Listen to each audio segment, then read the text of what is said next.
A proposta de lei para introduzir medidas preventivas e repressivas da corrupção chega ao Parlamento depois de, em dezembro de 2019, o Conselho de Ministros ter aprovado a criação de um grupo de trabalho para definir uma estratégia nacional, global e integrada de combate à corrupção, na dependência direta da Ministra da Justiça e envolvendo diferentes entidades e profissionais. Até chegar à discussão no Parlamento, a Estratégia Nacional de Combate à Corrupção, ENCC, percorreu um longo caminho, de ano e meio, que passou pela apresentação, pela Ministra da Justiça, Francisca Van Dunen, do pacote inicial de medidas, que, após aprovação pelo Governo, teve um período de consulta e discussão pública, com destaque para conferências na Universidade Católica, onde participaram personalidades ligadas à Justiça. Sobre a não inclusão da criminalização do enriquecimento injustificado na ENCC, a ministra considerou que essa matéria faz parte do Pacto de Transparência e que qualquer alteração à lei já existente é da responsabilidade do Parlamento.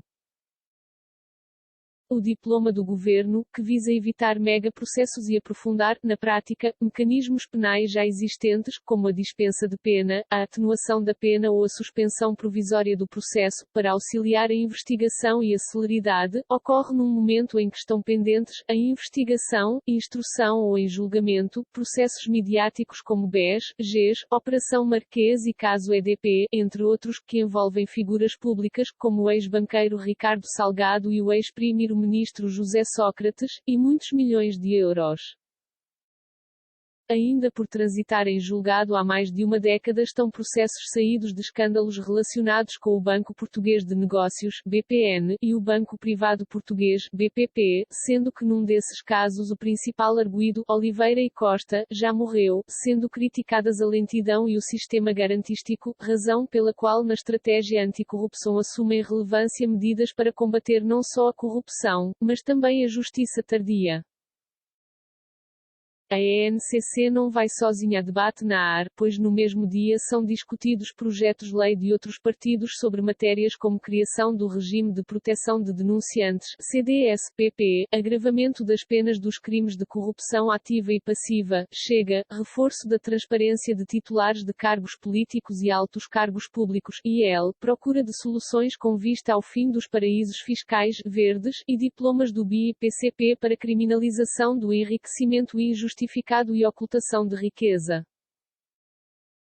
O PSD apresenta um projeto com medidas de combate à corrupção e crimes conexos e o PS avança com um projeto para alargamento das obrigações declarativas e densificação do crime de ocultação do enriquecimento.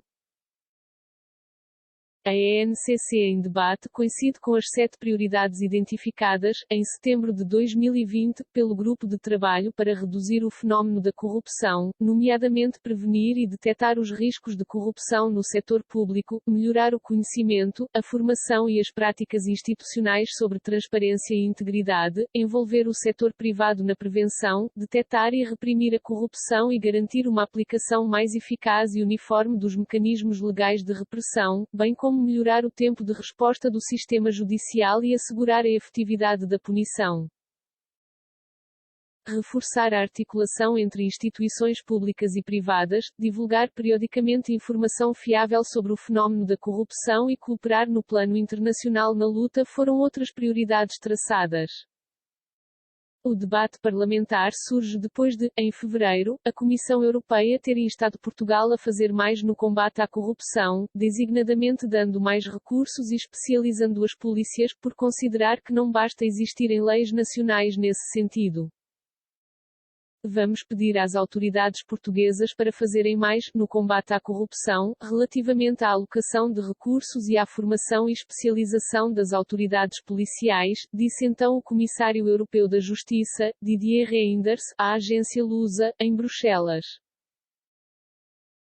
Em causa estava o relatório sobre o Estado de Direito na União Europeia, apresentado em setembro de 2020 pela Comissão Europeia, que no caso de Portugal indicava como uma das maiores preocupações a falta de meios para o combate à corrupção. Estamos certos de que o enquadramento legal existe, mas há limitações a uma luta eficiente contra a corrupção e isso deve-se à falta de recursos e de especialização das autoridades policiais, vincou Reynders. O relatório da UE refere que em Portugal o quadro jurídico penal para combater a corrupção já se encontra, em grande medida, em vigor e que, embora esteja a ser elaborada a Estratégia Nacional de Combate à Corrupção, as diferentes respostas políticas e legislativas constituem uma manta de retalhos, além da questão da falta de recursos. Sinal idêntico foi dado em maio pelo Sindicato dos Magistrados do Ministério Público, que alertou o governo para o número deficitário de magistrados, criticando que há falta de vontade política real para combater a corrupção, ao mesmo tempo que propunha 50 medidas anticorrupção que, alegou, vão muito mais longe do que as medidas do governo, implicando mudanças relevantes no funcionamento do MP para melhorar o combate à corrupção. Em outubro de 2020, a Ministra da Justiça vincou que a ENCC faz uma opção clara pela prevenção, considerando que a prevenção é a única abordagem que permite ir às raízes do fenómeno e enfraquecê-las. Isto foi dito num debate na Universidade Católica, Lisboa, inserido num ciclo de debates sobre a Estratégia Nacional de Combate à Corrupção para 2020 a 2024.